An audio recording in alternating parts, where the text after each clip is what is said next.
ఒక చిన్న కీటకం కుడితే చాలు ఉమ్, 6 అడుగుల మనిషి దేహం నిమిషాల్లో ఎందుకు కుప్పకూలిపోతోంది? బయటి ప్రమాదాల నుంచి మనల్ని కాపాడాల్సిన మన సొంత రోగనిరోధక వ్యవస్థే ఒక్కొక్కసారి దారి తప్పి మన పాలిట మృత్యువుగా ఎలా మారుతోంది? అంటే మనం రోజూ చూసే ఎక్స్రేలు లేదా సాధారణ బ్లడ్ టెస్టుల్లాగా ఇదొక స్పష్టమైన విషయం కాదు. ఈరోజు మన లోతైన విశ్లేషణలో ఇమ్యూన్ సిస్టమ్ పనితీరులో వచ్చే లోపాలను, ఆ దట్టమైన పొగమంచులాంటి వ్యవస్థను డీకోడ్ చేయబోతున్నాం. ఈ సోర్స్ మెటీరియల్స్ అన్నీ కూడా ఎలర్జీలు, ఆటో ఇమ్యూన్ వ్యాధుల చుట్టూనే అల్లుకున్నాయి. అవును. ఆ పొగమంచు ఎలాంటిదంటే కొన్నిసార్లు అది మన శరీరం లోపల ఒక చిన్న సైనిక చర్యలా మొదలవుతుంది. ఏకంగా ఒక యుద్ధ వాతావరణాన్ని సృష్టిస్తుంది. ఇక్కడ అత్యంత ఆశ్చర్యకరమైన విషయమేమిటంటే మనం కేవలం వ్యాధుల గురించి మాత్రమే మాట్లాడట్లేదు. మన కణాల మధ్య జరిగే అద్భుతమైన సంక్లిష్టమైన కమ్యూనికేషన్ నెట్వర్క్ గురించి చర్చిస్తున్నాం. ఖచ్చితంగా. సరే, దీన్ని కొంచెం వివరంగా చూద్దాం. మన పరిశోధనా పత్రాలను చూసినప్పుడు నాకు బాగా ఆసక్తిని కలిగించిన ఒక పాయింట్ ఉంది. ఒక మామూలు దద్దురు నుంచి ప్రాణాలు తీసే అనాఫిలాక్సిస్ వరకు ఈ ప్రయాణం ఎలా జరుగుతుంది? ఉదాహరణకు, ఎవరికైనా మొదటిసారి ఒక కీటకం కుట్టినప్పుడు పెద్దగా ఏమీ జరగడు కదా, కానీ అదే కీటకం రెండోసారి కుట్టినప్పుడు మాత్రం శరీరం ఎందుకంత తీవ్రంగా ప్రతిస్పందిస్తుంది? ఈ తేడాను అర్థం చేసుకోవాలంటే మనం మన రోగ నిరోధక వ్యవస్థను ఒక ఇంటెలిజెన్స్ ఏజెన్సీలాగా ఊహించుకోవాలి. మొదటిసారి ఆ కీటకపు విషం లోపలికి వచ్చినప్పుడు శరీరం దాన్ని గమనించి భవిష్యత్తులో దీనివల్ల ప్రమాదం ఉందేమో అని ఒక అంచనాకు వస్తుంది. అప్పుడు అది ఐజీఈ అనే ప్రత్యేకమైన యాంటీబాడీలను తయారుచేసి పెట్టుకుంటుంది. ఒక రకంగా ఇవి వాంటెడ్ పోస్టర్ల లాంటి అన్నమాట. ఓహో, అంటే శత్రువు బొమ్మను గీసి పెట్టుకుంటాయన్నమాట. మరి ఈ యాంటీబాడీలు ఎక్కడుంటాయి? ఇవి నేరుగా వెళ్లి మన రక్తంలో ఉండే మాస్ట్ కణాలు, అలాగే బేసోఫిల్స్ ఉపరితలంపై ఉండే రిసెప్టార్లకు అతుక్కుంటాయి, కాపలా కాస్తుంటాయి. ఈ రిసెప్టార్లను FC-ఎప్సిలాన్-RI అంటారు. అంటే అవి కేవలం కాపలా కాస్తూ సైలెంట్గా ఉంటాయన్నమాట. సో, ఆ మొదటిసారి కుట్టినప్పుడు శరీరం ఆయుధాలను మాత్రమే సిద్ధం చేసుకుని సైలెంట్గా ఉండిపోయింది. మరి రెండోసారి అదే కీటకం కుట్టినప్పుడు ఈ మాస్ట్ కణాలు ఎలా స్పందిస్తాయి? నాకైతే ఇవి ఒక రకంగా ఓవరాక్టివ్ సెక్యూరిటీ గార్డ్లా అనిపిస్తున్నాయి. చిన్న ప్రమాదాన్ని కూడా తట్టుకోలేవా? అవును, ఆ పోలిక చాలా కరెక్ట్. రెండోసారి ఆ అలర్జెన్ శరీరంలోకి రాగానే ఈ మాస్ట్ కణాలపైన కాపలాగా ఉన్న ఐజీఈ యాంటీబాడీలకు అది వెంటనే అతుక్కుంటుంది. ఇక్కడే ఒక కీలకమైన మెకానిజం జరుగుతుంది. దీన్నే క్రాస్ లింకింగ్ అంటారు. 2 యాంటీబాడీలను ఒకేసారి ఆ అలర్జన్ తాకగానే కణలోపల ఒక స్విచ్ ఆన్ అవుతుంది. స్విచ్ ఆన్ అవ్వగానే ఆ సెక్యూరిటీ గార్డులు పానిక్ అయిపోతారా? ఎగ్జాక్ట్లీ. వాళ్ళు ఎంత భయపడిపోతారంటే వెంటనే వాళ్ల దగ్గరున్న మందుగుండు సామాగ్రి అంతా పేల్చేస్తారు. దీన్నే మనం సైంటిఫిక్ భాషలో డీగ్రాన్యులేషన్ అంటాం. ఆ కణాలు పగిలిపోయి అందులోంచి హిస్టమిన్, ట్రిప్టేస్ లాంటి ప్రమాదకరమైన రసాయనాలు వరదలాగా శరీరంలోకి దూసుకొస్తాయి. ఒక్క నిమిషం, ఈ ట్రిప్టెస్ గురించి నేను నోట్స్లో చదివాను. శరీరం లోపల అసలు అలర్జీ దాడి జరిగిందా లేదా అని వైద్యులు కనిపెట్టడానికి ఈ ట్రిప్టెస్నే ఒక మంచి మార్కర్గా వాడతారు కదా, ఎందుకంటే ఇది ఆ మాస్ట్ కణాల నుంచి మాత్రమే విడుదలవుతుంది కాబట్టి. ఖచ్చితంగా, అది ఒక పర్ఫెక్ట్ ఎవిడెన్స్ లాగా పనిచేస్తుంది. అయితే ఇక్కడ అసలు ప్రమాదం ఏంటంటే ఈ బయటకొచ్చిన హిస్టమిన్, ప్రాస్టాగ్లాండిన్స్ లాంటి రసాయనాలు మన రక్తనాళ వ్యవస్థను పూర్తిగా మార్చేస్తాయి. మన రక్తనాళాలు మామూలుగా బిగుతుగా ఉండాలి కదా, కానీ ఈ రసాయనాల వల్ల ఆ పైపులు విపరీతంగా వ్యాకోచించి పల్చబడిపోతాయి. దీన్నే వాజోడైలేషన్ అంటారు. అంటే రక్తనాళాలు వ్యాకోచిస్తే అప్పుడు బ్లడ్ ప్రెషర్ అమాంతం పడిపోతుందన్నమాట. అవును, దాంతోపాటు శ్వాసనాళాలు మాత్రం పూర్తిగా కుంచుకుపోతాయి. దీన్నే బ్రాంకో కన్స్ట్రిక్షన్ అంటారు. ఈ రెండూ ఒకేసారి జరగడం వల్లే ప్రాణాంతకమైన అనాఫిలాక్టిక్ షాక్ వస్తుంది. అంటే ఒకవైపు గుండెకు రక్తమందదు, ఇంకోవైపు ఊపిరితిత్తులకు గాలి వెళ్లదు. ఒకేసారి 2 ప్రధాన వ్యవస్థలు షట్డౌన్ అయిపోతున్నాయి. ఇది నిజంగా భయంకరంగా ఉంది. శవపరీక్ష నివేదికల గురించి చదివినప్పుడు నాకు ఒళ్ళు గగురు పొడిచింది. ప్రాణాలు కోల్పోయిన వారిలో ఊపిరితిత్తులు గాలి బయటకు రాలేక అతిగా వ్యాకోచించి ఉండటం, మెదడుకు ఆక్సిజన్ అందక సెరిబ్రల్ ఎడేమా అంటే మెదడు వాపు స్పష్టంగా కనిపిస్తుందని సోర్సెస్లో ఉంది. ఇంత వేగంగా జరిగే ఈ దాడిని ఆపడానికి ఎపినెఫ్రిన్ ఒక్కటే ప్రధాన చికిత్స అంటారు. అసలది ఈ తుఫానుని ఎలా కంట్రోల్ చేస్తుంది? ఈ ఎపినెఫ్రిన్ అనేది సిస్టంలో ఒక ఎమర్జెన్సీ ఓవర్రైడ్ కమాండ్ లాగా పనిచేస్తుంది. ఈ రసాయనాలు చేస్తున్న దానికి ఖచ్చితంగా వ్యతిరేక దిశలో అది పనిచేస్తుంది. ఇది వెళ్లి నేరుగా రక్తనాళాలను కుంచుకునేలా చేసి తద్వారా బ్లడ్ ప్రెషర్ తిరిగి పెరుగుతుంది. అదే సమయంలో ఊపిరితిత్తుల్లోని శ్వాసనాళాల కండరాలను సడలించి గాలి ఆడేలా చేస్తుంది. ఓహో, అంటే ఆ మాస్ట్ కణాల పని కూడా పడుతుందా ఇది? అవును, వాటన్నిటికీ మించి ఆ మాస్ట్ కణాల దగ్గరకు వెళ్లి బాంబులు పేల్చడం ఆపండి అని కమాండ్ ఇస్తుంది. ఆ క్షణంలో అది నిజంగా ప్రాణదాత. ఇది వింటుంటే నాకొక సందేహం వస్తోంది. ప్రతిసారి ఈ ఐజీఈ యాంటీబాడీలు ఇలా అతిగా స్పందించడం వల్లే అలర్జీలొస్తాయా? ఎందుకంటే నేను కొన్ని కేసులో చదివాను, అసలు ఎలాంటి పాత మెమరీ లేకుండా కూడా అకస్మాత్తుగా రియాక్షన్స్ వస్తాయని. ఉదాహరణకు వాంకోమైసిన్ లాంటి యాంటీబయోటిక్స్ ఇచ్చినప్పుడు వచ్చే రెడ్ మ్యాన్ సిండ్రోమ్, అక్కడ ఐజీఈతో సంబంధమే ఉండదట. అది ఎలా జరుగుతుంది? చాలా ముఖ్యమైన పాయింట్ పట్టుకున్నారు. వీటన్నింటినీ నిజమైన అలర్జీలు అనరు. వీటిని సూడో అలర్జీలు అంటే నకలీ అలర్జీలు అంటారు. మీరు చెప్పిన వాంకోమైసిన్ మందును నరానికి వేగంగా ఎక్కించినప్పుడు ఆ మందులోని అణువులు నేరుగా వెళ్లి మాస్ట్ కణాలను గుద్దుకుంటాయి. ఆ దెబ్బకి ఎలాంటి ఐజీఈ ప్రమేయం లేకుండానే కణాలు పగిలిపోయి హిస్టమిన్ బయటకొస్తుంది. ఇది వినడానికి చాలా భయానకంగా ఉంది కదా. ఒక పేషెంట్ ఆస్పత్రిలో మందు తీసుకుంటున్నప్పుడు ఒక్కసారిగా ముఖం, ఛాతీ ఎర్రగా మారిపోతుంటే డాక్టర్లు కూడా ప్రాణం పోతోందేమో అని భయపడతారేమో. కానీ ఇది నిజమైన అలర్జీ కాకపోతే దీన్ని ఎలా ఆపుతారు? అవును, అది చూసేందుకు భయానకంగానే ఉంటుంది. కానీ ఇక్కడ రోగ నిరోధక వ్యవస్థకు ఆ మందులంటే పడకపోవడం కాదు సమస్య. ఆ మందులు వెళ్లిన వేగమే అసలు సమస్య. అందుకే డాక్టర్లు ఆ దద్దుర్లు తగ్గాక అదే మందును చాలా నెమ్మదిగా ఎక్కిస్తే శరీరం ఎటువంటి ప్రతిఘటన లేకుండా సులభంగా తీసుకుంటుంది. అలాగే ఓపియాయిడ్స్ అంటే మార్ఫిన్ లాంటి మందులు వాడినప్పుడు కూడా నేరుగా హిస్టమిన్ విడుదలవుతుంది. అంటే లక్షణాలు అచ్చం టైప్ 1 అలర్జీలాగే అనిపిస్తాయి. దురద, బీపీ తగ్గడం అన్నీ ఉంటాయి. కానీ నిజమైన అలర్జీ కాదనమాట. మరి వ్యాక్సిన్స్ వేసుకున్నప్పుడొచ్చే రియాక్షన్ సంగతి ఏంటి? చాలామంది వ్యాక్సిన్ వేయగానే జ్వరం వస్తే నాకు అలర్జీ వచ్చిందని భయపడిపోతారు. పైగా కొందరైతే వ్యాక్సిన్ వెయ్యగానే కళ్ళు తిరిగి పడిపోతుంటారు. ఇవన్నీ కూడా అనాఫిలాక్సిస్ కిందకే వస్తాయా? ఖచ్చితంగా కాదు. వ్యాక్సిన్ వేసినప్పుడు జ్వరం లేదా వాపు ఎందుకొస్తుందంటే అక్కడ స్థానికంగా ఉండే మ్యాక్రోఫేజులు ఆ యాంటిజెన్ను గుర్తించి ఇంటర్ల్యూకిన్ 1, ఇంటర్ల్యూకిన్ 6లను విడుదల చేస్తాయి. ఇవి శరీరాన్ని కాపాడే క్రమంలో వచ్చే సహజమైన ప్రతిచర్యలు మాత్రమే. ఇకపోతే ఆ కళ్ళు తిరిగి పడిపోవడమంటారా, దాన్ని వాసోవేగల్ సింకోప్ అంటారు. అంటే సింకోప్కు అనాఫిలాక్సిస్కు తేడా ఉందన్నమాట. డాక్టర్లు దీన్ని ఎలా కనిపెడతారు అంటారు? చాలా సులభంగా గుర్తిస్తారు. ఎవరైనా భయపడి కళ్ళు తిరిగి పడిపోతే వాళ్ల చర్మం పాలిపోయి గుండె కొట్టుకునే వేగం తగ్గిపోతుంది. దీన్నే బ్రాడీకార్డియా అంటారు. కాని అనాఫిలాక్సిస్లో చర్మం ఎర్రబడి దద్దుర్లొస్తాయి, గుండె విపరీతంగా వేగంగా కొట్టుకుంటుంది, టాకికార్డియా వస్తుంది. ఇవి రెండూ పూర్తిగా భిన్నమైనవి. ఓహో, మంచి క్లారిటీ ఇచ్చారు. సో హిస్టమిన్ వల్ల రక్తనాళాలు వ్యాకోచించి వాపు వస్తుందని చూశాం. కాని ఇంకో విచిత్రమైన వాపు గురించి కూడా సోర్సెస్లో ఉంది. పెదాలు, కళ్ళు, నాలుక విపరీతంగా ఉబ్బిపోవడం, దీన్నే యాంజియోడెమా అంటారు కదా. అది కూడా హిస్టమిన్ వల్లే వస్తుందా, లేక ఏదో కొత్త రసాయనం పనా? ఇక్కడే మన ఇమ్యూన్ సిస్టమ్ తన వైవిధ్యాన్ని చూపిస్తుంది.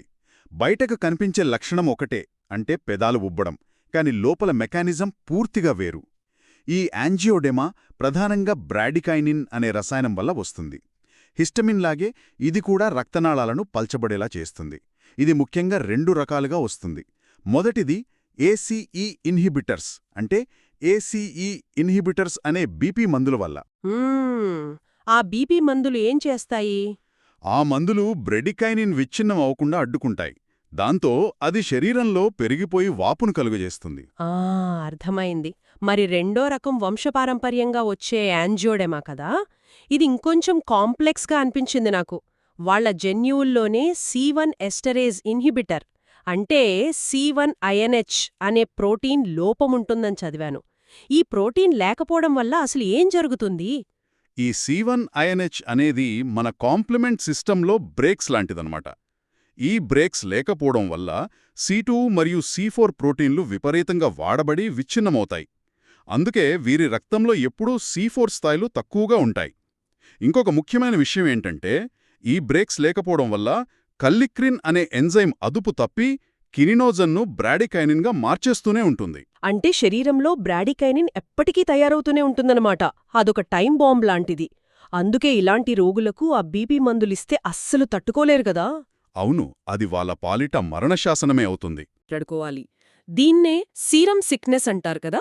అంటే పాము కాటుకు వాడే యాంటీవెనమ్ లేదా వ్యాక్సిన్లలోని ఇతర జీవుల ప్రోటీన్లకు శరీరం గురైన తర్వాత వెంటనే కాకుండా 5 నుంచి 14 రోజుల తర్వాత జ్వరం, కీళ్ల నొప్పులు వస్తాయి.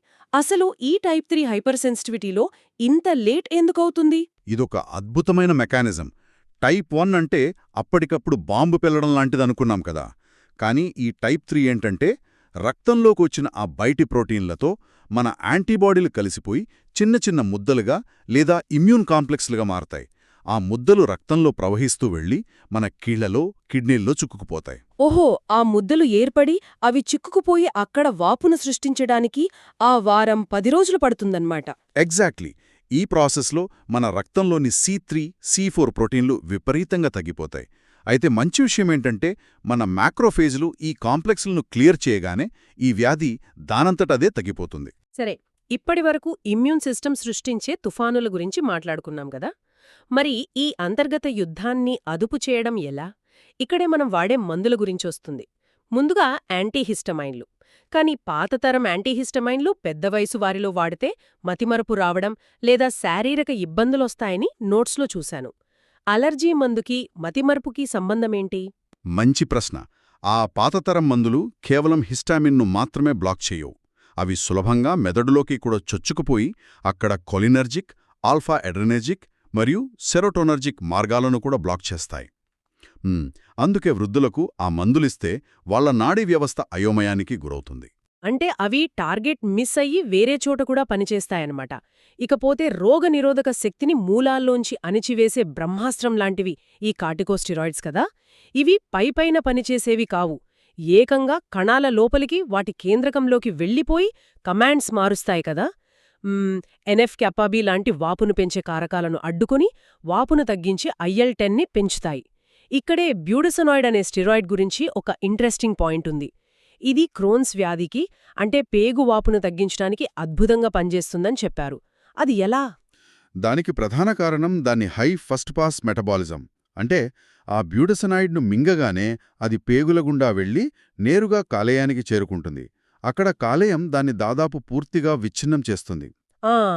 అంటే ఆ మందు పేగుల వరకు మాత్రమే పరిమితమై అక్కడ వాపును తగ్గిస్తుందన్నమాట. శరీరమంతా ప్రవహించి ఇతర అవయవాలపై సైడ్ ఎఫెక్ట్స్ చూపదు. టార్గెట్ చేసిన చోట మాత్రమే పనిచేయడానికి ఇదొక చక్కటి ఎగ్జాంపుల్. అవును. అలాగే చర్మంపై రాసే స్టిరాయిడ్స్ కూడా చర్మం పొరల్లోకి వెళ్లి ఫాస్ఫోలిపేజ్ A2ని నిరోధించి ల్యూకోట్రిన్లను ఆపుతాయి. ముఖ్యంగా ఎటోపిక్ డెర్మటైటిస్లో మన T2 కణాలు ఇంటర్ల్యూకిన్ 4, ఇంటర్ల్యూకిన్ 13లను విపరీతంగా పెంచేసి చర్మపు రక్షణ కవచాన్ని నాశనం చేస్తాయి కదా. దాంతో బయటి బ్యాక్టీరియా లోపలికొచ్చేస్తుంది. దాన్ని ఆపడానికే ఈ స్టిరాయిడ్స్ వాడతాం. కానీ ఇక్కడే నాకు పెద్ద సందేహముంది. స్టిరాయిడ్స్ వాడినప్పుడు ఇన్ఫెక్షన్ తగ్గుతుంది సరే, కానీ పేషెంట్ బ్లడ్ టెస్ట్ చూస్తే తెల్ల రక్త కణాలు, ముఖ్యంగా న్యూట్రోఫిల్స్ సంఖ్య అమాంతం పెరిగినట్లు కనిపిస్తుంది. ఇన్ఫెక్షన్ తగ్గుతున్నప్పుడు తెల్ల రక్త కణాలు తగ్గాలి కదా, కాని అవి ఎలా పెరుగుతాయి? ఇది కొంచెం విరుద్ధంగా, ఒక పారాడాక్స్ లాగా అనిపించడం లేదు? నిజమే. చాలామంది డాక్టర్లు కూడా మొదట్లో ఆ రిపోర్ట్స్ చూసి ఇన్ఫెక్షన్ ఎక్కువైందేమో అని కన్ఫ్యూజ్ అవుతారు. కానీ దీని వెనకున్న సైన్స్ ఏంటంటే దీన్ని డీమార్జినేషన్ అంటారు. మామూలుగా ఈ న్యూట్రోఫిల్స్ అన్నీ రక్తనాళాల గోడలకు జిగురులా అతుక్కుని కాపలా కాస్తుంటాయి. స్టీరాయిడ్స్ ఇచ్చినప్పుడు ఆ అతుక్కునే గుణం పోతుంది. ఓహో, అంటే గోడలకి అతుక్కున్నవి ఒకేసారి ఊడిపోయి రక్తంలో కలిసిపోతాయన్నమాట. ఎగ్జాక్ట్లీ. అందుకే బ్లడ్ టెస్ట్లో ఆ న్యూట్రోఫిల్స్ సంఖ్య అమాంతం పెరిగినట్టు కనిపిస్తుంది. కానీ వాస్తవానికి రోగనిరోధక శక్తి తగ్గుతుంది. ఎందుకంటే మిగతా లింఫోసైట్లు, ఇసినోఫిల్స్ సంఖ్య పడిపోతుంది కాబట్టి. ఈ మెకానిజమ్స్ అన్నీ నిజంగా చాలా ఆశ్చర్యంగా ఉన్నాయి కదా. మరి ఈ అజాథియోప్రిన్ అనే మందు కూడా కణాల లోపలికి వెళ్లి పనిచేస్తుందని విన్నాను. దీని గురించి ఉన్న పాయింట్ కొంచెం కాంప్లెక్స్గా ఉంది. దీని మెకానిజం ఒక రకమైన తెలివైన మోసమని చెప్పొచ్చు. మన కణాలు విభజన చెంది పెరగాలంటే కొత్త DNA తయారు కావాలి. దానికి ప్యూరిన్స్ అనేవి ఇటుకల్లాగా ఉపయోగపడతాయి. ఈ అజాథియోప్రిన్ ఏం చేస్తుందంటే ప్యూరిన్లాగే కనిపించే ఒక నకిలీ ఇటుకను తయారు చేసి శరీరంలోకి పంపుతుంది. అంటే ఒక నకిలీ ఇటుకను పెట్టి గోడ కట్టడానికి ప్రయత్నించినట్లు అన్నమాట. అప్పుడు ఆ గోడ కూలిపోతుంది కదా? అవును, ఆ నకిలీ ఇటుకను DNA లేదా RNA లోపల పెట్టగానే ఇక ఆ కణాల నిర్మాణం ఆగిపోతుంది. ఆటోఇమ్యూన్ వ్యాధుల్లో అతిగా వృద్ధి చెందుతున్న B మరియు T కణాలను అడ్డుకోవడానికి ఈ పద్ధతి అద్భుతంగా పనిచేస్తుంది. ఇదంతా వింటుంటే అసలు మన శరీరం ఏది శత్రువు ఏది మిత్రుడు అనే విషయాన్ని ఎలా మర్చిపోతుంది? మనం ఆటో ఇమ్యూనిటీ గురించి మాట్లాడుకుంటున్నాం. బయట శత్రువుల మీద కాకుండా మన సిస్టమ్ తన సొంత కణాల మీదే దాడికెందుకు దిగుతుంది? ఈ సిస్టమ్ను కంట్రోల్ చేసే బాస్ ఎవరూ లేరా? ఇక్కడే FOXP3 అనే ప్రోటీన్ గురించి మనం మాట్లాడుకోవాలి. ఖచ్చితంగా.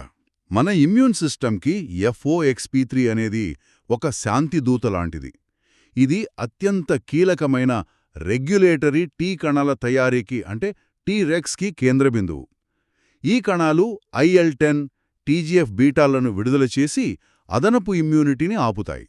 ఈ FOXP3 ప్రోటీన్లో ఏవైనా చిన్న ఉత్పరివర్తనాలు అంటే మ్యుటేషన్ జరిగితే చాలు, ఆ బ్రేక్స్ ఫెయిల్ అయిపోతాయి. విస్మయంగా ఉంది. ఒక చిన్న ప్రోటీన్ పాడైపోతే ఇంత పెద్ద విధ్వంసమా? సిస్టమిక్ లూపస్ ఎరిథిమాటోసిస్ అంటే SLE లాంటి వ్యాధులు ఇలాగే వస్తాయి గదా? ఇది ఎక్కువగా స్త్రీలలో వస్తుంది.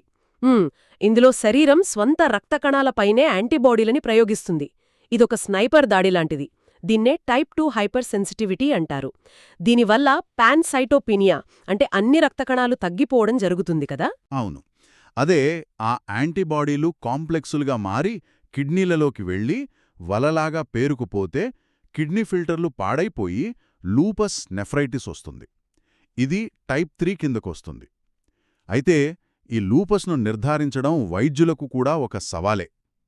ముందుగా ANA అంటే యాంటీ న్యూక్లియర్ యాంటీబాడీస్ టెస్టు చేస్తారు. దీన్ని ఒక మెటల్ డిటెక్టర్ లాగా ఊహించుకోండి. అంటే ఇది చాలా సెన్సిటివ్, చిన్న సమస్య ఉన్న పాజిటివ్ అని చూపిస్తుందన్నమాట. కానీ స్పెసిఫిక్ కాదు. అవును కదా? అందుకే ఖచ్చితమైన నిర్ధారణ కోసం యాంటీ dsDNA మరియు యాంటీ స్మిత్ యాంటీబాడీ టెస్టులు చేస్తారు. ఇవి మాత్రమే పక్కాగా కన్ఫర్మ్ చేస్తాయి. ఈ ఆటోఇమ్యూన్ దాడుల్లో మనో విచిత్రమైన వ్యాధి షోగ్రెయిన్స్ సిండ్రోమ్. ఇందులో ఇమ్యూన్ సిస్టమ్ మన లాలాజలం, కన్నీటి గ్రంథులపై దాడి చేస్తుంది. లాలాజలం ఉత్పత్తి ఆగిపోయి నోరు తీవ్రంగా పొడిబారుతుంది. చాలామంది ఏమనుకుంటారంటే లాలాజలం లేకపోతే ఏంటి, నోరు కొంచెం తడారిపోతుందంతే కదా అని.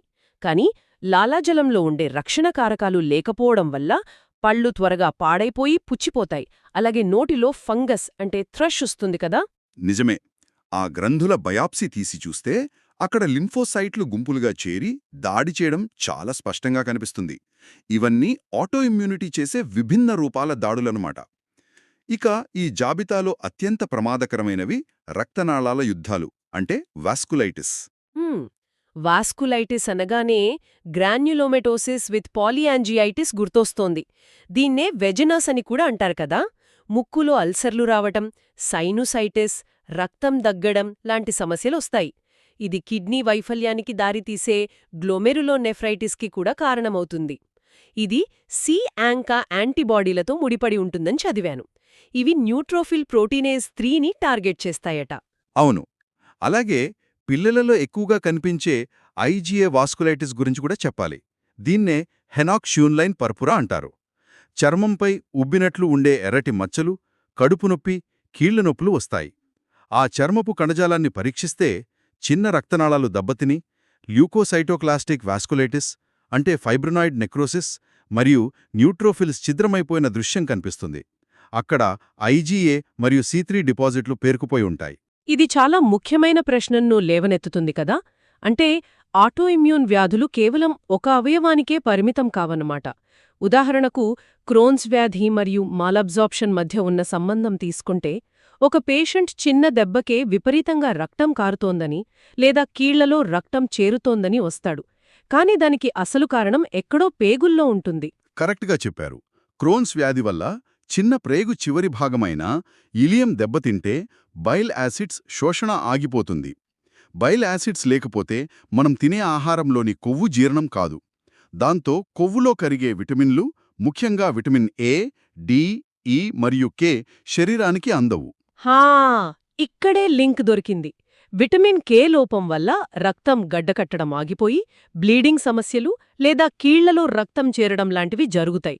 అసలు సంబంధం లేని రెండు వ్యవస్థలు అంటే పేగుల్లో వచ్చే ఆటోఇమ్యూన్ సమస్య, బ్లడ్ కొయాగ్యులేషన్ సిస్టమ్ను ఎలా దెబ్బతీస్తోందో ఇది కళ్లకు కట్టినట్లు చూపుతుంది. అంతేకదా, శరీరంలో ఒక అవయవం పాడైతే అది మొత్తం సిస్టమ్ను ఎలా దెబ్బతీస్తుందో చెప్పడానికి ఇది ఒక బెస్ట్ ఉదాహరణ. ఇవన్నీ చూస్తుంటే అలర్జీల నుండి ఆటోఇమ్యూన్ వ్యాధుల వరకు మన రోగ నిరోధక వ్యవస్థ ఎంత శక్తివంతమైనదో, అదే సమయంలో ఎంత సున్నితమైనదో అర్థమవుతుంది. అది మనల్ని కాపాడే కవచం, కాని దారి తప్పితే మనల్నే దహించివేస్తుంది. అయితే మనం నిరాశపడాల్సిన పని లేదు. ఒక అద్భుతమైన ఆలోచనతో దీన్ని ముగిద్దాం. మన ఇమ్యూన్ సిస్టమ్ ఒక సైన్యం లాంటిది అనుకున్నాం కదా. భవిష్యత్తులో మనం ఈ FOXP3 లాంటి ప్రోటీన్లను లేదా ఆ మాస్ట్ కణాలపైన ఉండే రిసెప్టార్లను మనకు కావాల్సినట్లు రీప్రోగ్రామ్ చేయగలిగితే ఎలా ఉంటుంది? అంటే ఇమ్యూనోసప్రెసెంట్స్ వాడి మొత్తం రోగ నిరోధక శక్తిని తగ్గించకుండా కేవలం ఆ ఒక్క ఎలర్జీని లేదా ఆ ఒక్క ఆటో ఇమ్యూన్ దాడిని మాత్రమే స్విచ్ ఆఫ్ చేసే రోజు వస్తే వైద్యరంగం ఎలా మారుతుందో ఊహించండి. ఓహో, అదైతే నిజంగా అద్భుతంగా ఉంటుంది. మనం ఇందాక మాట్లాడుకున్నట్లు ఈ ఇమ్యూన్ సిస్టమ్ పనితీరు అనేది డయాగ్నాస్టిక్ మడ్డీ వాటర్స్ లాగా, ఒక పొగమంచులాగా అనిపించినా ఈరోజు మనం చూసిన ఈ లోతైన సైన్స్ వల్ల ఆ పొగమంచులో కూడా ఒక స్పష్టమైన ఆర్డర్ మనకు కనిపిస్తోంది. ఇంత సంక్లిష్టమైన అంశాలను ఇంత సులభంగా అర్థమయ్యేలా అందించిన మన సోర్సెస్కి థ్యాంక్స్. మరో ఆసక్తికరమైన అంశంతో ఇంకో డీప్ డైవ్లో మళ్ళీ కలుద్దాం.